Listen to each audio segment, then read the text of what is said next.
time to do the car's pretty dry. It's time to do the clay bar. And contrary to popular belief, maybe it's not. When I first looked into this, this was always unclear to me. Clay bar is not a dry, like you want it to be wet. You want it to move, quickly on your surface. You don't. People always think. I guess the biggest misconception I always thought is you want it to be dry to where you can rub onto your paint. No, it needs to be like pretty quick, right? Yeah. So everything you want, anytime you touch the paint, you want there to be some level of lubrication. Otherwise, you will induce micro marring, little swirls and scratches. You don't want, as a clay lube, you don't want something that has a wax or a sealant in it because you're trying to decontaminate the paint. Let me rephrase that. In terms of something like a ceramic coating or PPF, you don't want to use something with a wax or sealant because then you've just laid down protection. So this detail spray has no gloss enhancers, no nothing. It's basically Who's that made by? This is Jack's Wax Body Shine. Made sure there's no gloss enhancers, nothing other than a little bit of soap and some water. So when people detail their cars, right? Or sometimes I've heard people they will clay bar their car every time they go to wash it, right? Once we do the ceramic coat, do you need to be sitting there clay barring your car anymore? Is that bad for it? No. So the idea with the ceramic coating is we recommend every 6 months or so. I mean, when this car sits in the garage as much as it does, it's not necessary every 6 months. But you'll want to use maybe every 5,000 miles, kind of like with an oil change. You'll want to hit it with an Iron X because over time, just like iron contamination sits in your clear coat, it will attach to the ceramic coating as well, and that's where you lose some of the hydrophobicity of it. But if you hit it with Iron X, you're going to see that hydrophobic property come right back. But no, there will be no need to clay bar. I mean, in this instance, with the amount of contamination we saw that wasn't there in the Iron X stage, I'm only going to clay bar because it's part of the process, and I just want to make sure it's completely surgically clean. But like I mentioned before, I didn't really think it would be necessary, but we're going to do it just because it's part of the process. Do it right or don't do it at all.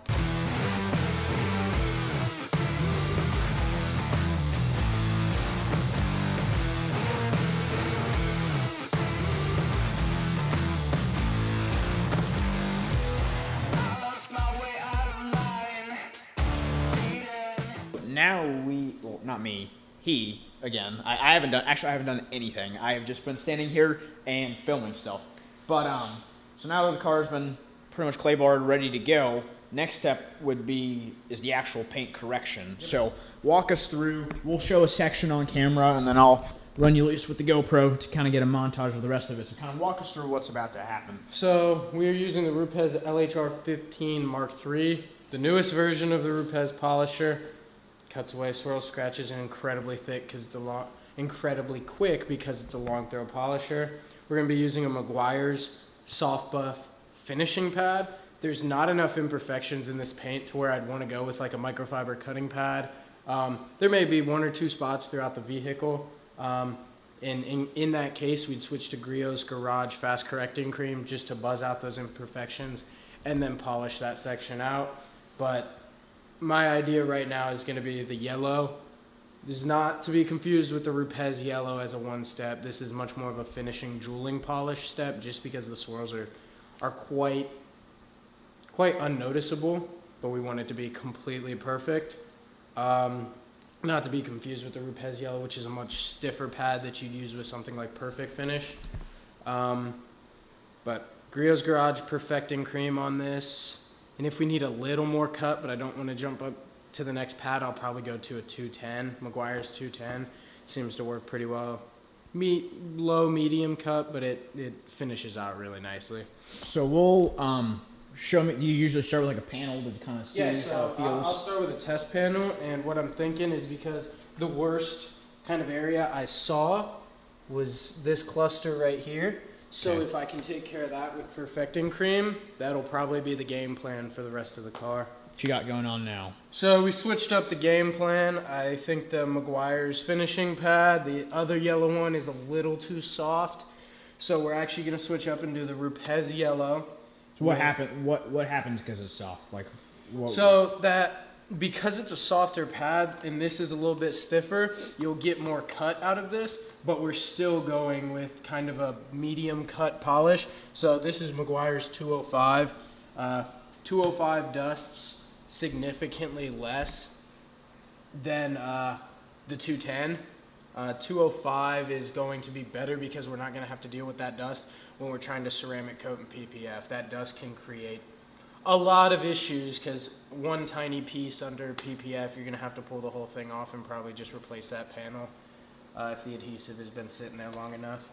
But so we're going to start with... How much do you put on here generally? So on a panel, you want to start with like 2x2 is kind of standard, same amount that you do for a ceramic coating, but I'll kind of show you the process I use.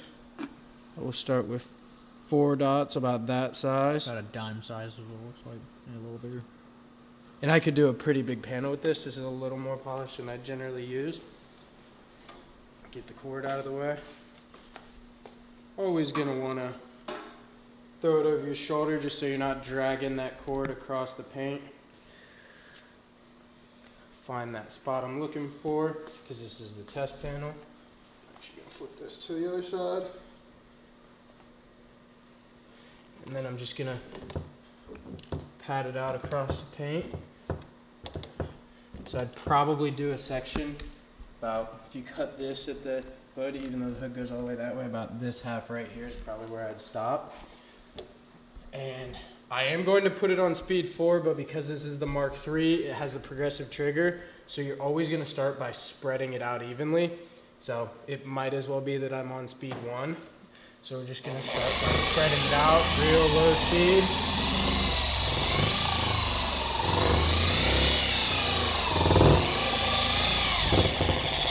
So we got the polish spread out. Now we're going to work it 2-3 passes on speed 4.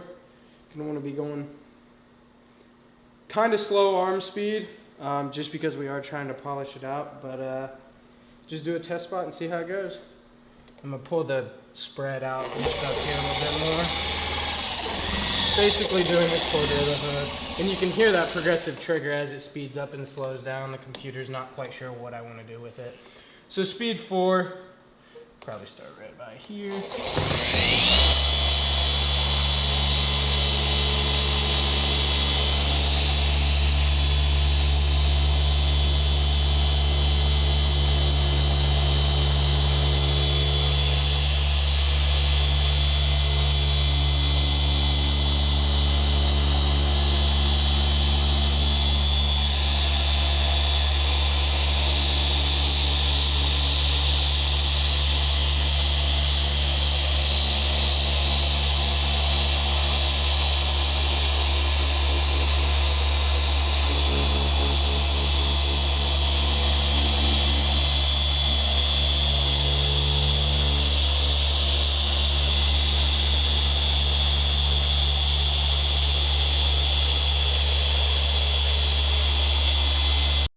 I don't think 205 is aggressive enough. Let me go up just a tad. To the other polish? Yeah. So you can still see some imperfections here. Yep, I definitely see those. Some scratches and swirls.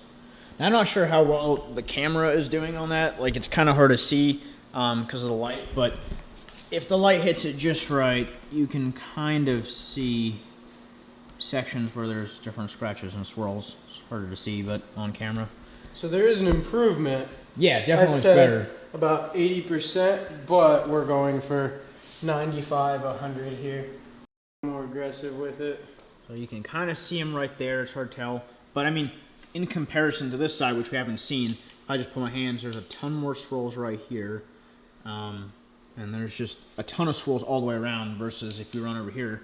It's a little better. I can still see them, so you just have to go a little deeper in. Yep, I'm going to go a little more aggressive with the polish. Probably stay with the Rupes Yellow. Once you switch to a microfiber, you might end up with some micro marring, and then it kind of forces you to come back into a final finishing polish step. So we're going to see what Rupes Yellow and maybe a fast correcting cream will do.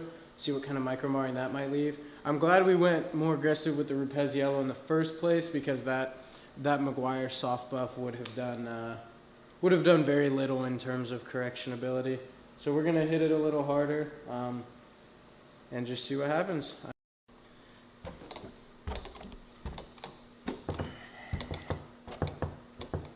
How much pressure are you applying? So the deal with the dual action polisher is it not only spins, it oscillates. Once you come to an edge or you push too hard, it will stall. And that is so you don't burn an edge like you might with a rotary. So you just want to give it, it's all about, this is where polishing is more of an art than a science. You just kind of feel the pressure it needs. Most of the time you're really not using much pressure at all. And you just let the machine do the work. But as soon as I find out with this test panel what this paint kind of likes, we'll have a better idea of what I'll be doing on this paint specifically. So I am going to just put it on speed and spread it.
There's like 2 or 3 left, but I don't think we're good. Much better, you think? Yeah, fast correcting cream definitely did its job. I see one deeper one. I see like 6 runs scratches right here. right there. That's like where I see everything. That's Yep, where I'm I still see seeing one it all. right there. Like I the see entire 2 down right that there. line, yeah. If you stand like right where I'm standing, and the light hits it just right, you can see them. There's like a ton right up in that. Yep, right up at the top. Yep. Right in the corner. It's hard to show that on camera. There's 6 or But 7. yeah, right there's there. like a bunch right there. Yep. Some deeper ones right here.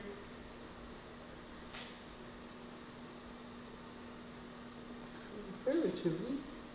Yeah, everything I see is about in that panel Yep. right there. And that's where we might pull out a 3-inch Okay. later, just to take care of that, because right once you start getting up to this edge and that pad starts bumping this edge right here, Yep. that's where you end up with it stalling. And when you're not spinning, you're just oscillating. You're not doing any correction. So best to of kind of do the spin. general car, I then come prefer back to and do that, find the yeah. isolated areas where Yep. you're still seeing That, problems. that's my preferred way to do it. Now, some people like to stop and they might hit this with a nano right here and hit this with a 3-inch. But Yeah. the way I like to do it is do the whole one step, come back, tape off some areas, and say, hey, we're gonna hit this one more time. Just the way I like to do it. There's not a right way or wrong way in terms of how you'd like to do a 1-step or a 1.5 step, as I might call it, but that's just my way of doing it.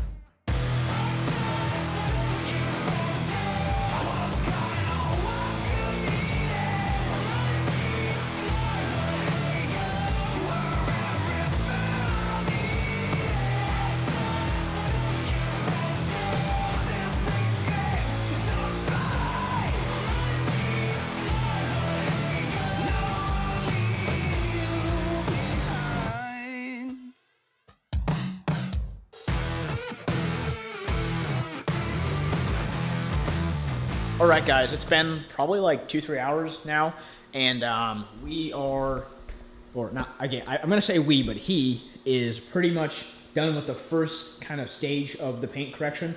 A couple things he's going to go through and what the next steps are. So, if you look real close, there's a couple swirls left. They're probably going to be hard to see on camera. Those are all areas we're going to want to retouch. We just knocked the vast majority of the swirls away. Roughly 75% of the swirls are gone. With a one-step, generally you're looking for about 80%, but because we're putting a ceramic coating and PPF specifically on this one, we're going to try to hit 90-95% correction. Hit one more compound stage probably tomorrow and a finishing polish on the areas that need it. Right now, all that's left in the first stage would be the underside of the front bumper, the rear bumper, and half of the rear deck lid just need finished up. And then after that, tomorrow we'll do a full panel wipe. And then from there, that's when we start getting the gel, semi-slip, and tacking solution and start laying down some PPF. Thought about putting the coating where the PPF is not going today. Decided against that. Just want to give all the seams time to dry out. The last thing you want is any water sitting in a seam when you're trying to do a ceramic coating, or a PPF for that matter. So at this point, it's just going to be better to do a panel wipe tonight, let it sit, make sure everything's good, come in tomorrow, finish whatever needs polished, and then start laying down the protection. That's kind of where we're at. So we have, I think, I want to say like the front bumper, and then we also have the back bumper, correct? Yep. So we got to do the front bumper and the back bumper. So the next step would be to finish those up, and after that, this is a 10-year-old vehicle. So overall, what did you think with this paint? Were you surprised? Was it soft? Was it hard? What'd you? I was surprised. Sometimes you can get two cars that are identical years and the paint can be entirely different. My experience with Gallardos in the past is that their paint is soft, but this paint was incredibly hard. I mean, we did end up bringing out a microfiber pad in 105, and as you can see, there's still some deeper ones left. I mean, it's significantly harder paint. But then what comes along with that is you don't end up with the issue of micro marring like you would on a really soft paint. I mean, paint is just real finicky sometimes. Bentleys are supposed to be hard paint as well, but the last Bentley we did, paint correction wise, was ridiculously soft. So paint's very finicky, that's the point of the story, and you just can't. No two cars are ever going to be exactly the same. It's a new day. Again, I say we, but I actually have not done anything. He just got done. Pretty much the entire car is now corrected for the most part, and it's going to be hard to tell. In this lighting, this thing looks incredible, and there are like some very minor scratches, but that's, again, something you would probably never see. You would never actually see in the sunlight. These lights are just really bright. So what's the next plan now? What's the next step? So next we're going to start with prepping the solutions for paint protection film. So we've got a semi-slip, a slip solution, and then an adhesive promoter. Semi-slip is going to be your baby shampoo and water. Slip solution is going to be a gel. It's mostly hand sanitizer and water. And then the adhesive promoter is 70% of 91% isopropyl alcohol with 30% water. Pretty simple. It's just, the trick is knowing when to use which one. So that's gonna probably end the first portion of this video, because now that we're done correcting it, the next step would be to do the PPF and then the coating. So that'll probably be the next one. So I will end this here. So thank you for watching, and I will see you next video.